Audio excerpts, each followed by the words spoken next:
आणि अशा प्रकारे हत्या झाली आहे की त्याचं समर्थन कोणीच करू शकत नाही. त्यामुळं जवळजवळ सर्वच आरोपी आता त्यात अटक झालेले आहेत.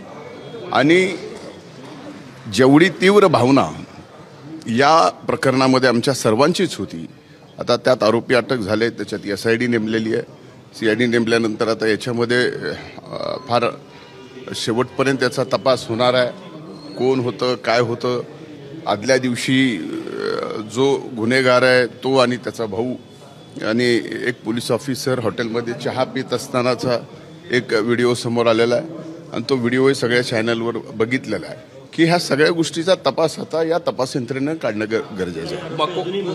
मकोका लावण्यात आलेला आहे आणि गुंडगिरी कुठेतरी संपवायची असे नाही. यामध्ये मकोका लावण्याच्या बाबतीमध्ये माननीय मुख्यमंत्र्यांनी जे काही बोलले, या प्रकरणातच मकोका लावायचा आहे का आणखीन असे प्रकरणं बीड जिल्ह्यामध्ये आहेत ज्या खऱ्या लोकांना मकोका त्याही ठिकाणी लागला पाहिजे, या भूमिकेचा मी आहे. पण आता जे काय माननीय मुख्यमंत्र्यांनी या ठिकाणी निवेदन या गोष्टीवरती केलेलं आहे, त्यामुळे स्वाभाविकच सर्वांचं समाधानी आज झालेलं आहे. विरोधक कुठेतरी आरोप करत आहे आपलं नाव त्याशी जोडत आहे. बघा, माझ्या आरोपाशी माझ्या नावाशी जोडणं, तसा आरोप करणं या सदनामध्ये अनेकदा असे प्रकार घडलेले आहेत.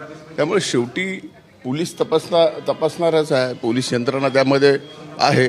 आता त्यांनी ही केस पण CIDकडे दिलेली आहे. ह्या सर्व गोष्टी म्हणलं ना मी आपल्याला की दूध का दूध पाणी का पाणी निघणार आहे.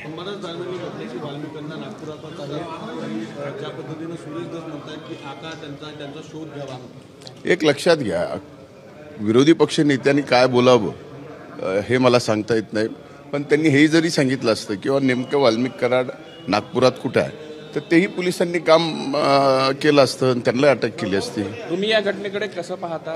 तुम्हाला काय वाटते, काय कारवाई झाली पाहिजे? हे बघा, या घटनेमध्ये ज्यांनी कुणी या आरोपींनी जशा पद्धतीने संतोष देशमुखांची हत्या केलेली आहे त्यांना फाशी झाली पाहिजे, ही माझी स्पष्ट भूमिका आहे.